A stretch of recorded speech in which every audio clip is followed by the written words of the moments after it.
মলয় ও আমি আবাল্য অভিন্ন হৃদয় বন্ধু ছিলাম। ছোট থেকে একসাথে স্কুল যাওয়া, স্কুল কামাই করা, স্কুল পালানো, সিনেমা দেখা, মাঠে খেলতে যাওয়া, নদীতে স্নান করতে যাওয়া, সব সময় গল্প করা। আমাদের কখনো জুটি ছাড়াছাড়ি হতো না।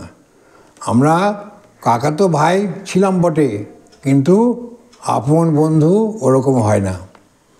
ক্লাসে যখন যেতাম তখন ক্লাস 2-এ যখন পড়ি, সে সময় আমরা পাশাপাশি বসতাম এক জায়গায় এক বেঞ্চে।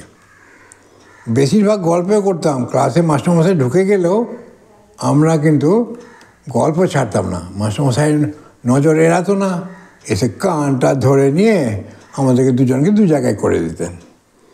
একবার এরকম ধরা পড়লাম, আর আমাকে আগে, ওকে পেছনে করে দিল। গল্প তো হয় না, তখন আরেক বুদ্ধি হাঁটলাম। স্লেটে আমরা বাক্যগুলো লিখে, আর তখন লিখতে শিখেছিলাম, লিখে আর স্লেট বিনিময় করতাম। ও লিখে রাখতো, সেটার উত্তর দিত, যেন আমরা হোয়াটসঅ্যাপ করছি। তারপরে যখন ঝড় উঠতো, আমের বাগানে যেতাম ছুটে আম কুড়োতে। আম তো পেতাম খুব, আর আম না পেলে ওই ঝুলন্ত আমগুলো পেড়ে পেড়ে ঝুড়িতে তুলে নিতাম। ব্যাস ধরা পড়তাম, মার খেতাম, বাগানেও মার খেতাম, বাড়িতে আবার কমপ্লেন করতো তারা এসে, আর জ্যাঠামশাই আমাদেরকে মারতেন। তারপরে এভাবে চলতে লাগলো।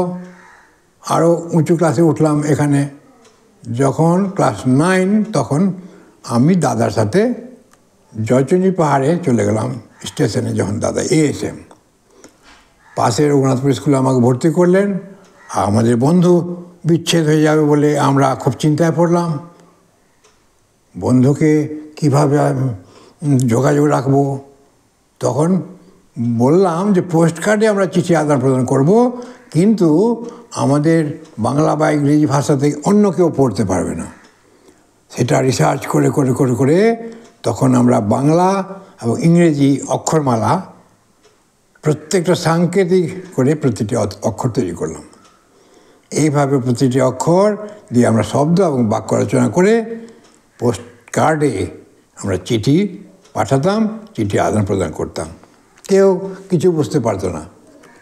পোস্টম্যানও সন্ধ্যের চোখে তাকাতো বটে, কী ভাষা এটা লেখা। যাই হোক, একদিন বৌদির দিদি, জামাইবাবু আর দিদির ছেলে ভুনাই, তারা এলো বেড়াতে। একদিন পোস্টম্যান যখন চিঠি দিতে আসে, ওই রকম সাংকেতিক লেখা পোস্ট কার্ড ওর হাতে পড়ে গেছে। আমার নামে চিঠি, পড়ে উদ্ধার করতে পারে না। তখন আমাকে ডেকে বলে, দাদা তুমি কী করছো? তুমি কি নকশাল দলে যোগদান করেছো? তখন নকশালের খুব ভয়। বাবা অ্যাসিস্ট্যান্ট কমিশনার অফ পুলিশ, তুমি বাবার কাছে এখন সব সারেন্ডার করো, নাহলে খুব খারাপ অবস্থা হয়ে যাবে তোমার। আমি তখন চুপচাপ থাকলাম, কারো কাছে কিছু বলতে যাব না। বাবা পুলিশ কমিশন হন, যাই হন তোমার, আমি কিন্তু ধরা যে পড়ব না, আমাদের কোনো গোয়েন্দা ধরতে পারবে না যে আমরা কোনো অপরাধী কি আমরা নকশালি। তো এইভাবে আমাদের কথাবার্তা বদলে চিঠির বিনিময় চলতে লাগলো।